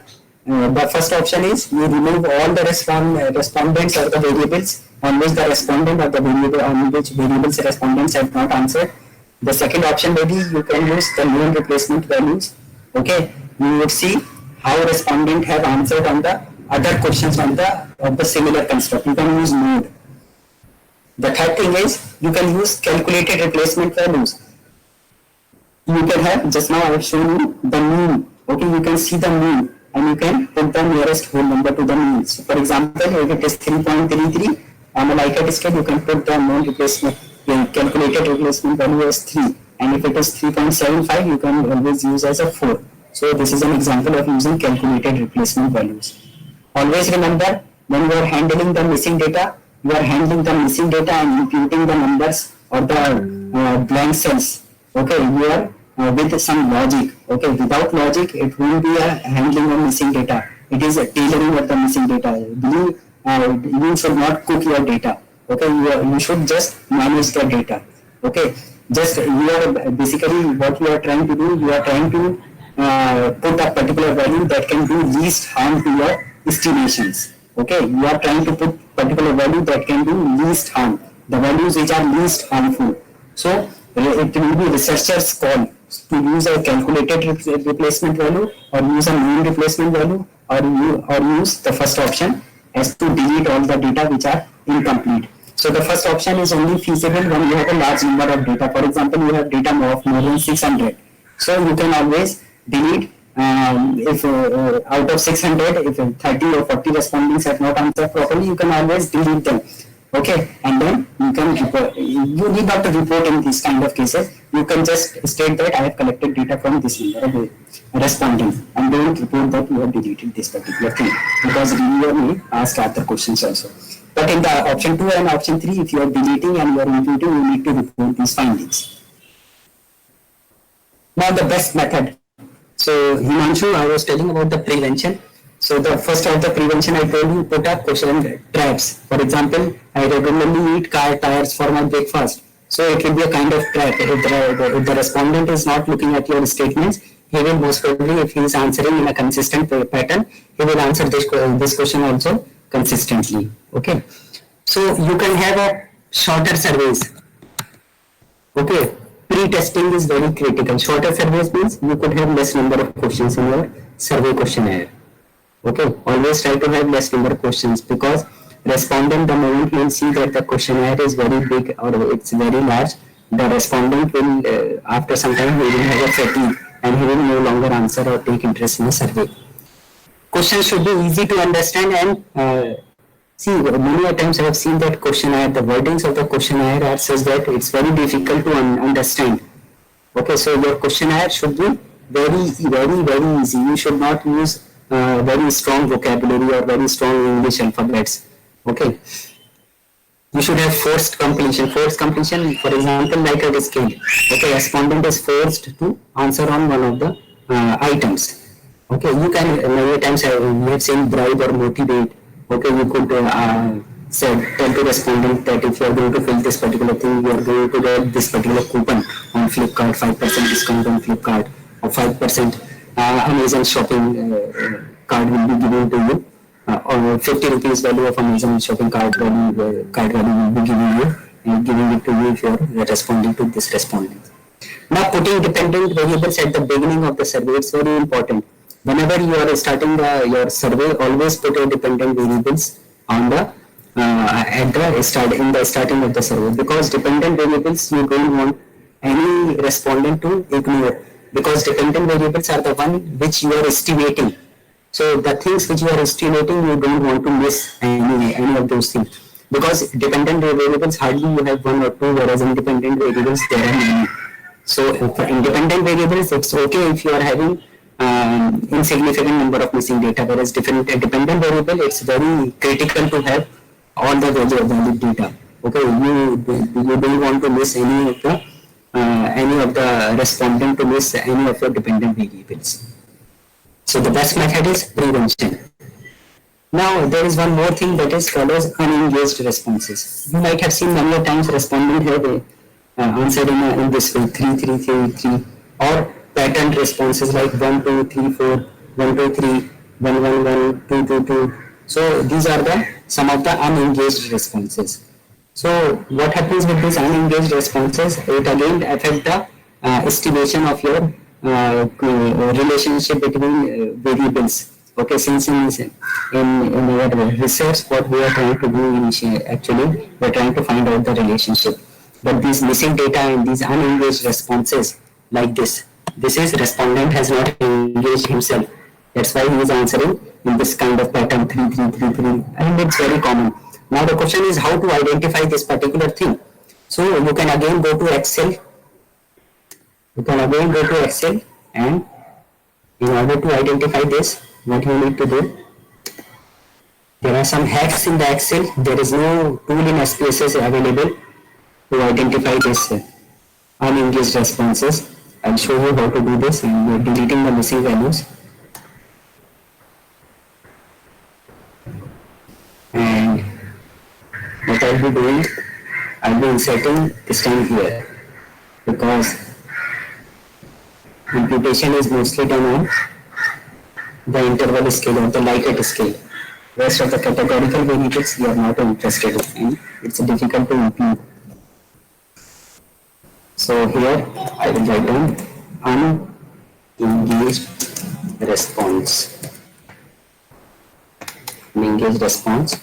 So you can put a formula is equal to, you write down STD. The moment you write down, put STD, there will be many formulas. So you will use standard deviation of population. Sorry, I have double clicked and help us. So you just select the range.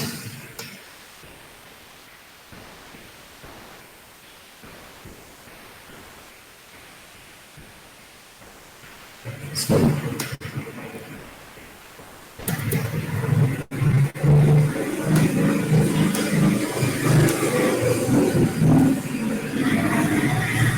Just select the range of values on which you need to calculate the standard deviation.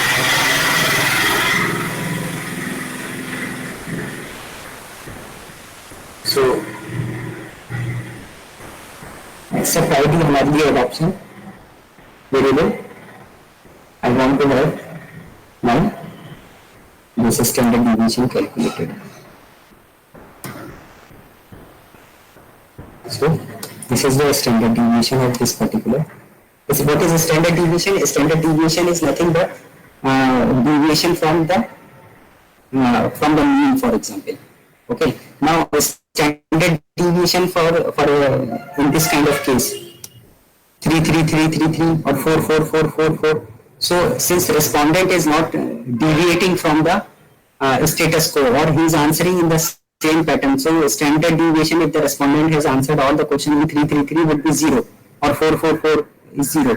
So if respondent has only answered in 333 or 444, standard deviation will not be 0, but it will be very near to 0. Whereas if the respondent has answered all the questions as 333, standard deviation would be 0.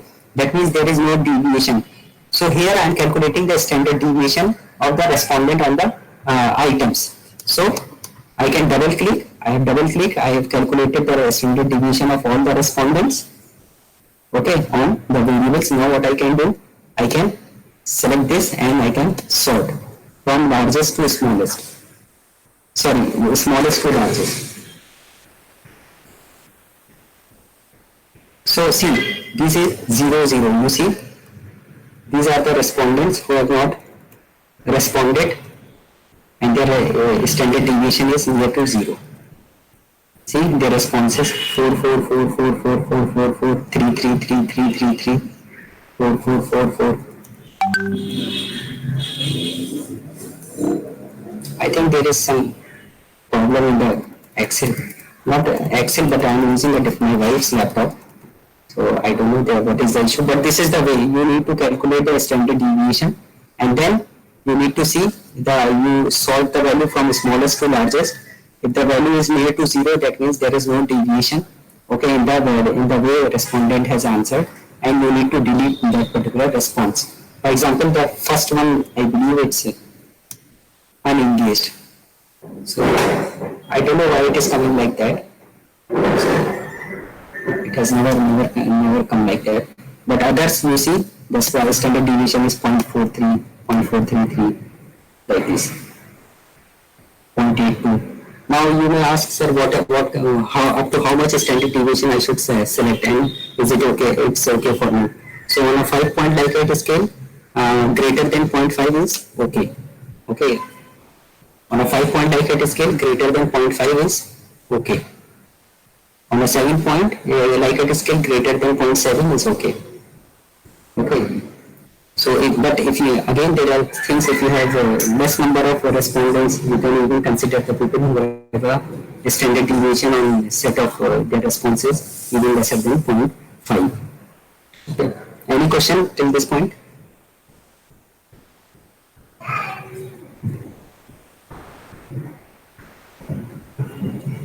Yes, any question? Professor Danish, is there any question in the box? No, doctor. Sir, it is advisable if the standard deviation is of 5-point Likert scale is more than, it's less than 0.5, then we should remove that values or response. I did not say 0.05, because I said 0.5. Sorry, 0.5, yeah. I told you it will be your call. If your data, yes, you can always keep it if the number of data, the responses, for example, you may have a very large data set. So you can always delete more number of respondents, and you can report the same, since they have not, these are the respondents who you feel that they were unengaged and they have answered in this pattern. So you have deleted those respondents. Whereas if your data set, for example, if you already is struggling to get more number of people to answer your questionnaire, so you can always keep, okay, until unless it is not zero. So if it is 0 and almost equal to 0.001, you have to delete, because in statistics, standard deviation is very important. So in statistics, what we do, we are basically calculating, means we are basically trying to calculate a relationship between two variables. So how you calculate the relationship between two variables? Then when those variables, they are moving. Okay, so the variables movement is very much necessary in order to calculate a relationship. So standard deviation near to 0 or almost 0, that means variable is not moving at all. So if a variable is not moving at all, that means you cannot find anything from that particular variable. So that is useless for you. So you need to delete. I hope I have answered. Yes, sir, thank you. Okay. Any other question?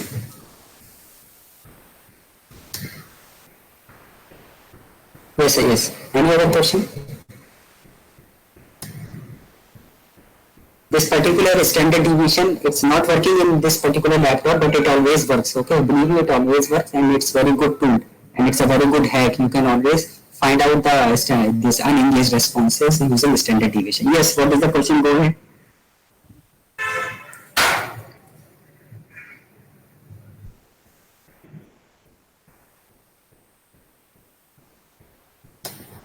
Okay, I'll again do it.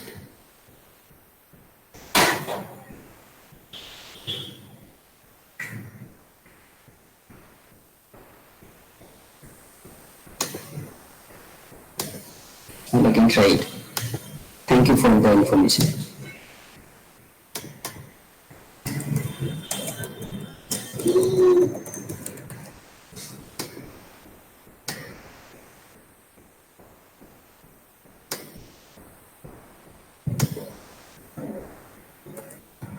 Standard deviation population, and from DO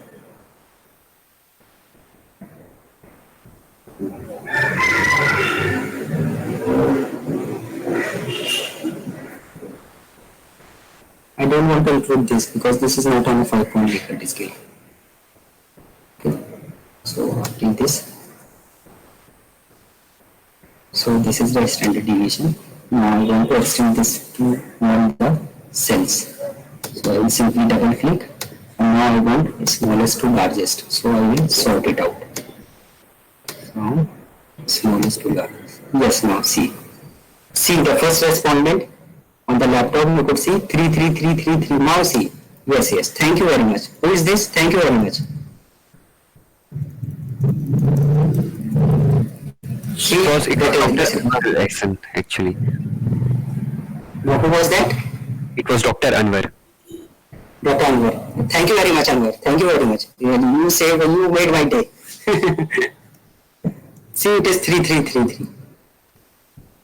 So you need to delete this particular respondent because his standard deviation of the scores, the way he has answered is very, very consistent. So you need to delete. Now rest of the respondent, they have a standard deviation of greater than 0.5. So I told you on 0.5 Likert scale, on 5 Likert scale, you can always put that, you can always keep all the respondents who have responded whose standard deviation is above 0.5. And on 7 point Likert scale, you can keep all the respondents who have standard deviation above 0.7. Similarly for 9 and similarly for 11. Yes. Now I am looking to the questions. If you have any question, I would be happy to answer.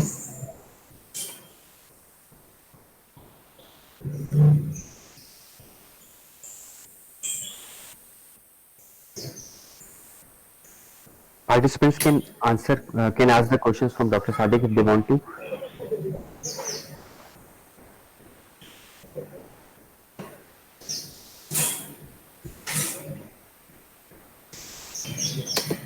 Okay. So I assume there is no question. Yes, you may continue, Dr. Sadiq. Okay. So once we are done with unengaged response, now we have done two things. The first thing we have done is unengaged response. The second thing we have done is missing value analysis. So once you are complete with the missing value and the unengaged response, what you can do, you can again press Ctrl A, copy the entire data. Dr. Sadiq, if you allow, we can continue from here tomorrow in tomorrow's session.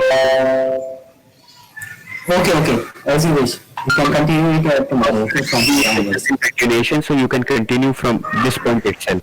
So I would like to thank Dr. Ahsan Sadiq for such a thorough session, and also would like to thank the participants for bearing with the technical difficulties which we were facing. But I hope this section was very for you. So tomorrow Dr. Sadiq will be continuing from this point itself, and he will also proceed on to how to conduct the exploratory factor analysis on SPSS. So just to sum up, I would like to remind you that after this session will be provided with a feedback form on the WhatsApp group, and in that feedback form you need to provide a summary of today's session, your learning from today's session, and you think which and in your opinion the things you think were left out by us. And again, to reiterate, re-emphasize that by the end of this FDP, on the 7th day of this FDP, that is on Thursday, all the participants are required to submit a short proposal on the topic of their choice, which should have introduction, literature review, research methodology, and research gap. So thank you all once again, and thank you Dr. Sadiq, Dr. Anwar, for organizing this session. We will meet again tomorrow at 11 a.m. Thank you all. Let us end the meeting now.